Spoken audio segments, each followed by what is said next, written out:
What's up, everybody? Welcome to Mongols. This is our prediction show where we're going to talk a little bit about Monterey Bay FC. I am Mike. Joining me for this one is Justin.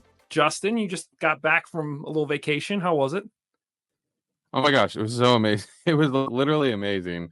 When we left Central PA on Sunday, it was like 90, our car, temperature gauge said 93.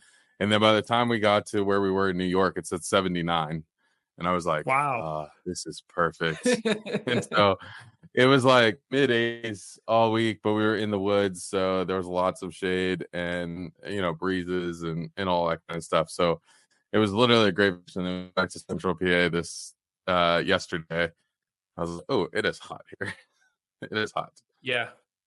Yeah, it's gotten to the point where it feels like you're just wearing the air when you step outside, and that's not a pleasant feeling. It just needs to rain for a few days and cut the humidity, and everybody can like chill out. But yes, it has been a bit ridiculous. For sure.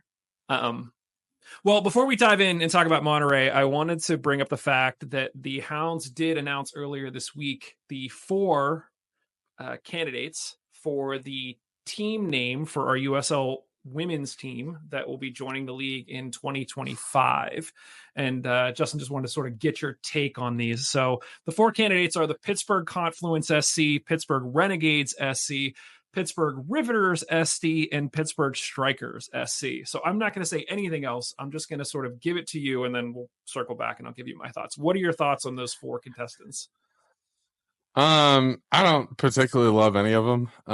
And not that they're bad. I just don't think they're creative or what, but maybe there's something to do with branding there too. Like, I think you put some branding on it. Like, I think it could be really cool.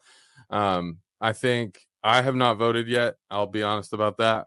But Laura Ellen voted for Confluence, and I think we talked about like that's pretty cool. And I think you could do some cool stuff with a logo and a brand and all that kind of stuff around that. I do like the Riveters. I'm starting to like the Riveters more. I think there's been more like social media posts and branding around that I think could be really cool. So I think both of those are kind of my top 2. I hope it's not Strikers. That's like 90s, U.S. soccer team name. So please don't do that.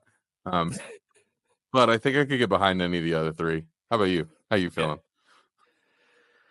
I'm worried that I feel like, I know you guys like Confluence. I'm not a big fan of Confluence. It feels like Renegades is just sort of a throwaway based on a song that they play at Steeler games, which don't base your branding off the Steelers. Strikers, like you said, I feel like it's too generic. I feel like it's going to be Riveters because it feels like Riverhounds and Riveters just kind of like flow together. I would love for it to be Riverhounds.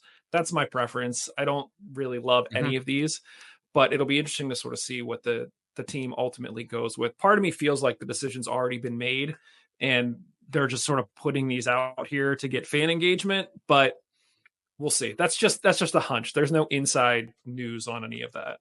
So we'll see what happens. But obviously people can go vote. It's all over social media. It's all over the Hound site. So go share your thoughts and let the team know what you think. And we'll sort of see what they come up with. Moving forward to Monterey Bay. So Monterey Bay come to town this week. We did a couple of shows earlier this week to try to get some details on what's going on with Monterey Bay. Talked to Superfan Dan and Oz on our Insider show. Sounds like Monterey are kind of a young team with a lot of injuries. They do have Alex Dixon, who sort of was gangbusters for them last year. The problem that he's facing this year is that he's having to be moved around a lot to try to cover for a lot of the injuries. So he just hasn't been as productive as he has been in previous seasons. They have brought in a guy named Buddha from San Jose, who is an attacker with the hope of trying to get some more goals, but he hasn't had a ton of time to really sort of get used to the system just yet.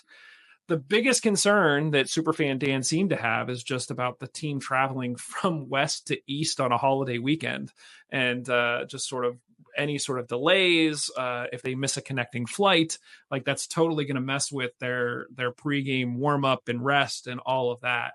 So that's something I hadn't even thought about. We'll have to sort of see how that shakes out. And then in terms of Monterey in general, They have 1 win and 2 losses in their last 3 games. Both of the losses are on the road, so that sort of plays in our favor. One of those losses was 2-0 to North Carolina, who we have drawn with both times that we played them. So if you're looking for any sort of comparison, there's that. Um, Anything from the Monterey side, Justin, that you think is worth discussing at this point? No, my whole thing about the Riverhounds right now is it's all up to them, right? You've got to play your game and you got to figure out how to get a win. It doesn't really matter what the other team comes in with or doesn't come in with, but you got to figure out how to score some goals and get a win. And that's really, I don't know. I don't really care about the other team at this point until we start scoring goals.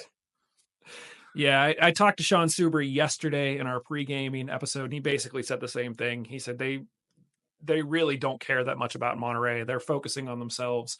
It was interesting. I asked him how we could score more, and he basically said one of the things that they're trying to focus on as a defense is creating multiple chances and keeping the pressure on. So playing a high enough line as a defense that anytime the ball does come out after we have an attacking chance, that they are there to sort of knock it back in. And so we're not just getting one chance, we're getting 2, 3, 4. So it will be interesting to sort of see how that plays out. How high of a line are we playing? Do we have our center backs almost in the attacking half to try to win the first balls and keep them up and keep the pressure on Monterey? But Mm-hmm. I thought that was interesting. So we'll see what happens there. He is looking forward to being at home for the next 4 games. We have Monterey, Oakland, Hartford, Loudoun. And the one other bit of news that we did get, we didn't talk about it with Sean Suber, but Hogan is back in training this week. So there's a chance that he might be back on the field after sort of the multiple splits of his head. So we'll sort of see what happens with that. Um, this is where we kind of do like prediction-y type stuff. And to your point, I don't know how I would predict this game. You know, what are your what do you want to see? What are your hopes and dreams for this team come Saturday night? I mean, I think there's the piece of being at home for, 4 in a row here, whatever it is. And so I think you've got to figure out like, okay, we can settle into Highmark for a bit and play to our stadium, play with our crowd behind us, try to figure out how to get a win in front of the home crowd, which generally provides more of a lift than getting one on the road. Like it's always good to get one on the road, but when you can get one in front of your home crowd, like it generally provides more of a lift there. And so I think what I'm hoping for is just to see them settle into a game plan and settle into playing their game rather than getting caught up in the other team's game. And I feel like that's been kind of the downfall of the losses over this streak that we've seen is it seems like you just get caught up in the other team's game plan and they kind of steamroll you that way. And so I'm hoping that we just see a good complete game and hopefully goals. And it feels like it is one of those things of like, and I think we talked about it during the game last Saturday of like how long can this actually go on? It's not like they are getting some good looks and then hitting posts and keepers are making great saves and all that kind of stuff. And so it's like, how long can this go on without scoring? And so what I'm hoping is just that some of these chances that we've gotten have just start falling. The other thing I'm hoping for is just to see, like Super's talking about, is just more chances. And I think we've been afraid of putting balls in the box at times. It's like we want to beat a defender first and then put a ball across the box. And it's like, can you go from a little further out, just float one in? Because you see all the time, just you put a ball into the mixer and somebody gets free and all of a sudden it's a goal.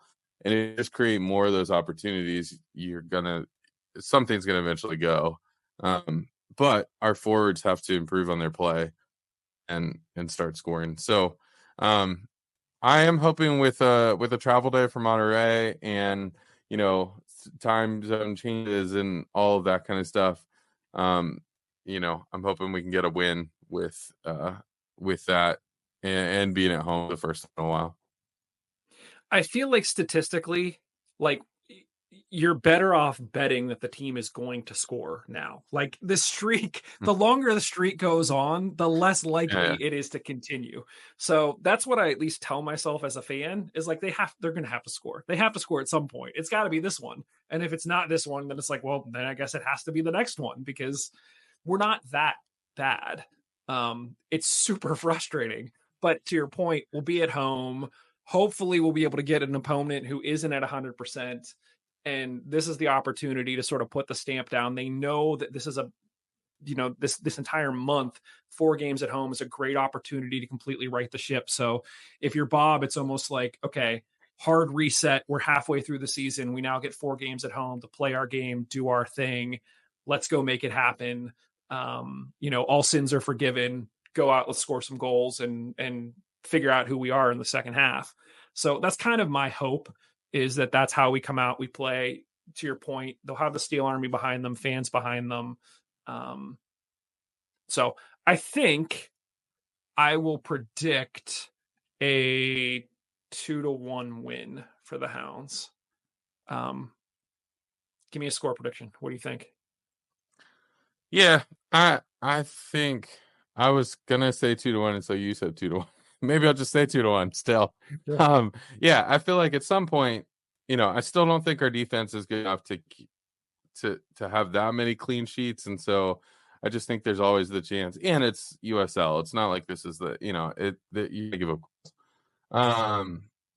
But I hope that something breaks at some point in time and we start seeing some goals. And for the point, to your point, like we have 4 games at home. We're not in a playoff position. We really have nothing to lose. So like this is, you talk about Saturday at the Masters being moving day. It's sort of like this is moving month for the Hounds. So you've got 4 games at home. You've got the Steel Army behind you. You've got the fans in Pittsburgh. You've got you've got a hopefully 4 nice nights that you can get out down to Highmark. I'm excited. Laura Ellen and I are coming in for one of the games, and so I hope that this is kind of moving month, that we just see some movement in the team and in the standings as well by getting some. So 2-1, fair. Love it. That is what we think. Let us know what you think. Thank you to everyone for listening and watching. I know we've been putting out a ton of content recently. Make sure that you go subscribe to the show, especially on YouTube. We're literally releasing a new video, whether it's a video or short, every single day. And so if you subscribe, that'll make sure that you get it. Otherwise, we'll talk to everyone very soon. Thanks, everybody.